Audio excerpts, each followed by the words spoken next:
What's going on? There we go. What's up, man? How are you? Dylan, how are you? Good, man. I appreciate you taking some time. I know you guys are in the middle of a couple of off days, so I appreciate you taking a couple of minutes to do this. For sure, no problem. How do you guys, in the middle of this Korn tour, you got 2 days off. How do you spend those 2 days? Are you hitting up the theater to see the Batman? Are you getting caught up to watch AEW? Are you getting caught up on WWE? Are you playing Elden Ring? What do you guys do when you have 2 days off in a row? Well, you kind of nailed it low key, but no, yeah, I've seen the Batman twice, so Okay, I've all right. already I saw it the day I saw it. They had this little like fan event thing that you could get tickets to like the first day. So I saw it the night we before we left at home, and then we saw it again all together, so everybody else saw it.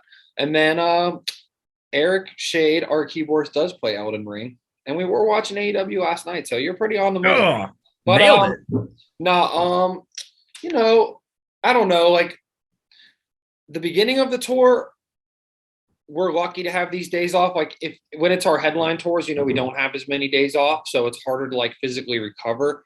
And like what we do on stage can be intense on the body. So the first couple of weeks of tour, it's great to just kind of relax. I usually am writing, like I was just writing just now. Um, Thinking about ideas. My mind's always going with ideas. So we talk, we think about ideas. We try to figure it. Sometimes we do music. Like Reba brings her setup on the road, so we work on music. So just a little bit of everything, a little bit of relaxing, like talking about what we can do better and what we're going to do next. Talked a little bit about the Korn tour being in full swing. You've got these 2 days off. You got another show coming up here tomorrow, and you'll be in Saginaw on Wednesday. The tour has been going on for a couple of weeks. How have things been so far? I've seen the videos you guys have shared of these arenas full of people with the cell phones up, with the lights on. It looks awesome. It sounds like the tour is going really well. It's honestly going fucking great. I was sorry for swearing, but it's That's all honestly right. going great. But yeah, it's been one of the better tours we've done so far. Like it feels like the crowd is really into it, like they're feeling it, and that's sometimes rare when opening up for bands. And I don't know if it's just like the right crowd, or I think we're also getting better at doing this sort of thing, and just adapting to this environment. We're starting to really love playing in this environment, and we're honestly having a really good time. And for a group of people as negative as we are, I would say that that's a good sign. So yeah, it's been It's great.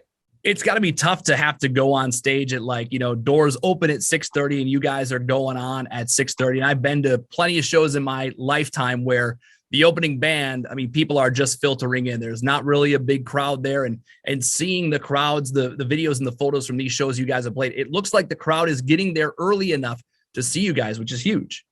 Yeah, it depends on the show. There's been one or two where the crowd was kind of sparse, but we really don't care. I mean, we've done it all. We've had longer journeys than most of these bands that are headlining arenas. So we've played in basements, we've played in living rooms, we've played in VFWs, clubs, amphitheaters. We've done it all. So that's what I really believe in our skill set of we can get up there, we can win people over. And if it's sparse, okay. If it's full, amazing. Obviously, it's the greatest feeling ever. But we're so used to playing in the mud that we really don't care. We're gonna bring it no matter what. We're gonna kill ourselves up there no matter what as well, going as hard as possible. You talked a little bit about your journey. I realized that Code Orange has been around now for over a decade, but it still has to be awesome to spend a few weeks on the road with a couple of bands. Chevelle, 20 plus years, and Korn. I mean, we'll be celebrating 30 years here in a couple of years, to get to go out every night with those guys and see them on stage. And I mean, be able to take notes from a band like Korn has got to be huge for a band like Code Orange. Yeah, for sure. No, I definitely learned stuff. I've definitely learned some stuff watching them for sure. But I think at the end of the day, uh, we've learned a lot just by the amount of reps and the amount of shows we've played. We've definitely been around for a long time. I think we're definitely new to the stage that we're in. And I'm really grateful. For people who don't know, we started our band when we were like 14, but we really did get going when we were 17 or 18, getting out of high school. And we all met in middle school and high school. We all are from the same town, went to the same high school, the whole deal. So I think that everything is building the way that it needs to build. It's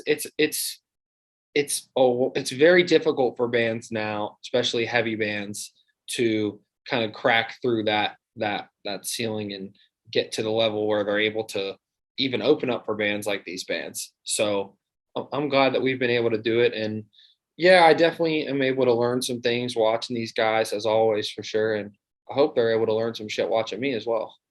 I'm always intrigued. You talked about being a heavier band and sort of breaking through that ceiling. For a band like Code Orange, who has their roots in the metal and the hardcore scene, and now you're getting some radio play, you're playing these bigger shows. Do you have those fans that were there in the start that are and maybe you don't get this at all, but I know that when bands start seeing success, you have those fans that are like, oh, screw you guys for like playing bigger stages. Do you guys see that at all? Yeah. We see it a lot for a lot of reasons. But to be honest, we've been seeing it. We're definitely getting it a lot now, but like, dude, we've been getting that.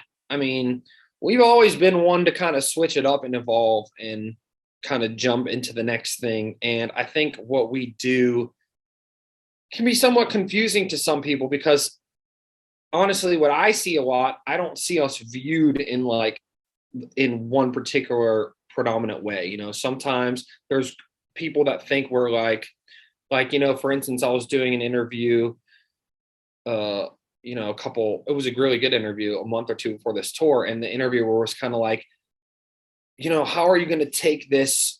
Like, you guys are this kind of artistic underground band. How are you going to get in front of these kind of Korn and Chevelle fans that really just want to like rock and it's all testosterone and, get them into it? And I was like, that's so funny because you say that, but then what other people tell me is we're like this testosterone, dumb fucking wrestling band or whatever, right? So I think we do a little bit of everything. I think that's kind of what we want to do. We love art and we love the underground, and we also love big fucking push motherfuckers dumb shit. So we combine that shit.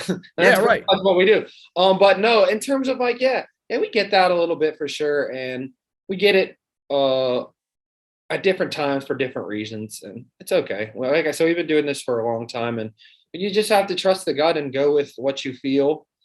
And sometimes people criticize, and there are things to learn from that criticism. And I've definitely felt that. Like, okay, maybe we could tweak this or that. Most of the time, that's not the case. Most of the time, you just get over it, and that's it. It's it's not a bad thing for a band to start playing bigger shows. It's not a bad thing for a band to start, getting songs heard on the radio and to get these different plays that that people get upset about, fans get upset about, because now this thing that they've held as their own is now reaching more people. It may be a bummer for the fans, but it's a great thing for you guys to get in front of more people. And I don't understand why fans would be bummed out about that. Well, I see both sides of the coin in terms of sometimes bands do things that bands do things that I don't like. Like, they make songs that I don't like. I don't like the stylistic, we do things often that are departures from what maybe a certain group of people think we should do, but we've been doing that.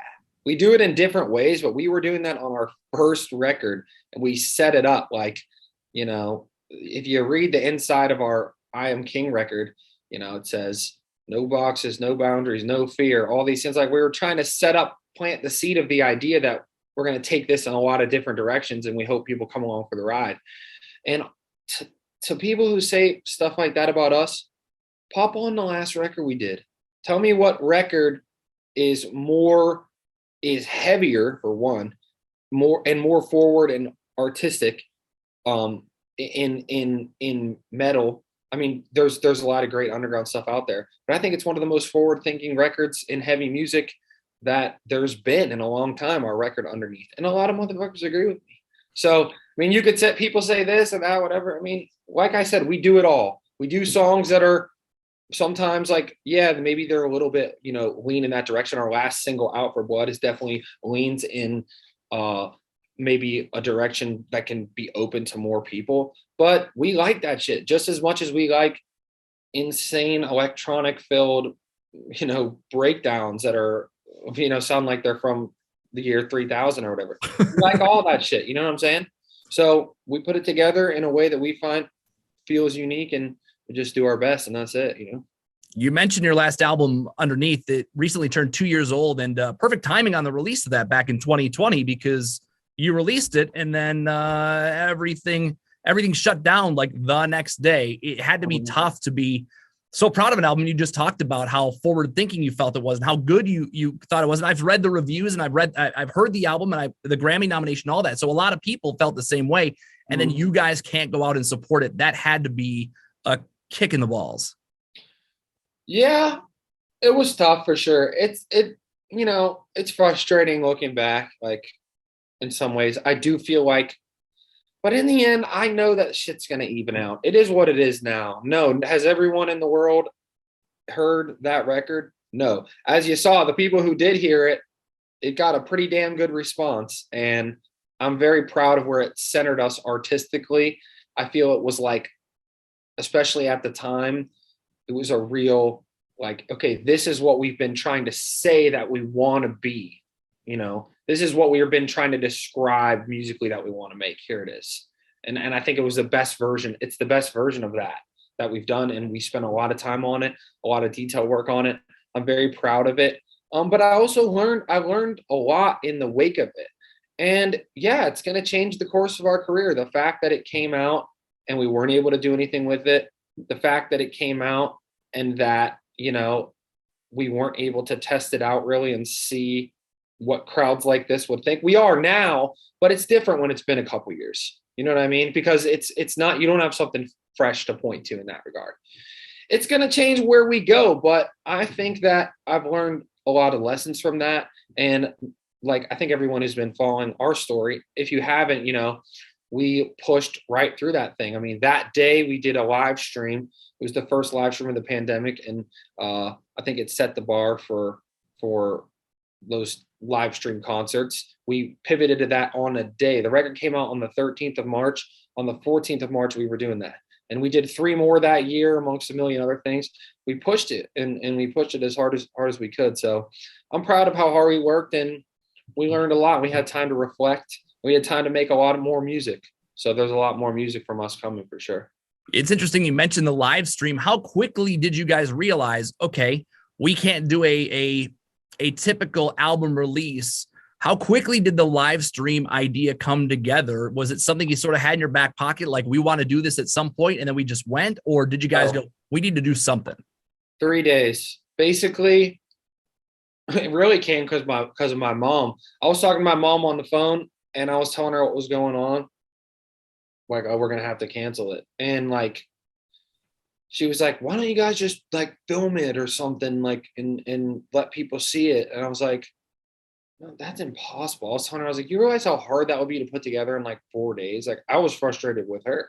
I hung up and I was like, let me call my boy. So I called my boy Sonny, who runs this amazing video website called Hate 56. He's the best videographer of music, in my opinion, of live music out there. He's amazing. And I called him and I said, can we do this? We hit the label. We had contact at Twitch, and we went to work, and that was it. And what really worked out is Shade and I had been working on visuals for our headline tour. And so we had visuals for every single song. So I thought, damn, okay, we can overlay this throughout the stream, and that will be kind of like a really great angle to make it more entertaining, and we have the content for it because we put the work in before. So made it happen. We just worked for like days straight, and that was it. How wild was it to see all of these other bands after you do it? And not just baby bands, but you have like Metallica is doing a live stream, and you guys were sort of the band that started it. You had the idea to go, and then all of a sudden, all these other bands are doing the exact same thing. It had to be pretty wild to know we're the first ones to do it. Yeah, I mean, I'm a man of two sides. I'm a Gemini, right? So one of my sides says, people have done live stream stuff kind of, I mean, I think that the way we did it was definitely influential to people, but people have done it. We didn't necessarily go first. The other side of me, the evil side, is like, you know what? Yeah, and I didn't hear any of them say nothing about us. I didn't hear our name come out of any of their mouth at any point. So that's the name of the game with our band. There's a lot of things that's, and I don't want to like sound like a fucking asshole here, but there is a lot of things that we do that seep into a lot of other people's shit. And the only thing that can tell that story, I've realized, is just time and growth. We have to grow for that to matter. As long as we're the size that we are, no one cares. We're going to be stepped on, and our pockets are going to be run, and every and the big bands and the big artists, if we're even brought up, can laugh at us and basically say, and so can the fans, so can the people in the comments or whatever. They can say, oh, well, they never heard of them or whatever, but I know they did. I know a lot of them did. And I'm sure that they had their own ideas as well. But, I would have liked if bands like that could have given us some love just because we needed it. And, we struggle. So it would always help us if bands who bite our shit give us love, but they don't. So whatever. Do you think the live stream is going to be something that'll stick around, even though bands are back to playing live shows in front of people? I realize nothing can replicate the feeling of a crowd. I mean, when I see those videos of you guys playing in front of the Korn audiences or the headline shows, I know nothing can replicate that, but the live stream has now become an easy way to connect when you guys aren't on the road. Yeah, I mean, the problem we ran into with live streaming at the end is that we didn't want to do it unless we had an idea. And so we did 3 streams. We did Last One's Left. That was the kind of just our show. We did Under the Skin, which people can check out on YouTube. That's like an MTV, like the idea was MTV Unplugged set in like this Code Orange found footage horror universe. So me and Shade went and filmed, and the band filmed this VHS kind of horror movie that dealt with some of the lore from the album. And we intercut it with this MTV Unplugged acoustic, but with electronics and stuff, like reimagined live stream. We brought Ricky Rackman out. He literally drove out in his motorcycle and fucking did the opening. I mean, but not that many people saw it. It's literally one of the coolest fucking things ever. Go check it out. It's on YouTube. But that was an idea, and I was really happy with that idea. And we had imagery and everything around that, and it was its own thing. And then we got to our third one, which is called Back Inside the Glass. Also, we actually just put that on YouTube recently, but that was the only one that was paid. And it's us in all these 3D projected environments. So we rented out my buddy's church, and we just put all these sheets up, and we brought in this amazing dude, Neil, who worked for this company, Projectile Objects, and Shade, our keyboardist, designed all these 3D underneath centric environments. So it's literally us playing in projected. It's all projected around us, the stage, everything, environments, and like we cut it almost more like a music video where there's like outfit changes and all this fucking crazy shit, but it's live. So that was the most extreme one we did, and that was a lot of work. So once we did that, I was just like, what the fuck else are we supposed to do with this shit? Like, not again, I don't know why I keep swearing. I'm sorry. Whatever, man. What else are we supposed to do with this? It's like, and people watched it and it was great, but it was just really people that, knew us already from the numbers. It was like, yeah, well, we've showed the people who like us that we do crazy stuff, but how are we going to get out to any new people with this stuff? You know what I'm saying? So we also simultaneously, not to give you the longest answer ever, but had this Twitch stream series. But again, we only wanted to do episodes around ideas. So it's like, okay, Shade, 3D animation clinic, Reba, guitar clinic, Jamie and Shade talk about the art direction of the album, bring in all the artists and do video interviews. Like, how many of those ideas are you going to do? I'm not going to just get on there and like do video games. That's not what music and art is to me. And there's a lot of dudes out there who are killing it, making money doing that and enjoying themselves. And I respect the heck out of that. I totally get it. But that's not what this is to me. I feel like I'm just in the wrong time. I don't want to have to be hammering this stuff all the time. I want to just make super cool stuff and have people hear it. But we make super cool stuff, and it's hard to get anybody to hear it most of the time. So, or see it, because there's just so much stuff out there. That's almost what the record is about. And it came true. So, it's a self-fulfilling prophecy. It's just a world of noise that you got to try to cut through. But Yeah, I think if we have an idea, we would do one. But if there's no idea, we're not just going to set the camera up and do it because I just don't think that that's cool. That's pretty much what it comes down to. I appreciate that you guys have an idea and that you have a sort of a plan in place for this stuff, because as a radio dude where every band was doing one of these things, I watched a bunch of them that were super boring and uninteresting. And it's a band playing a show in a Pitiful. small club.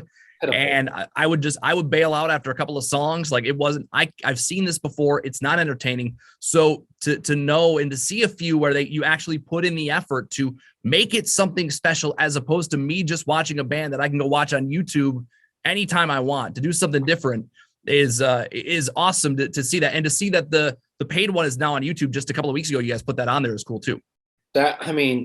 Watch that for real. And if you're listening, watch that and tell me you're not entertained. It's absolutely psychotic. It's insane. I couldn't agree with you more. I hate this shit. I'm not gonna watch it. I didn't watch it. I know Behemoth did a pretty sick one.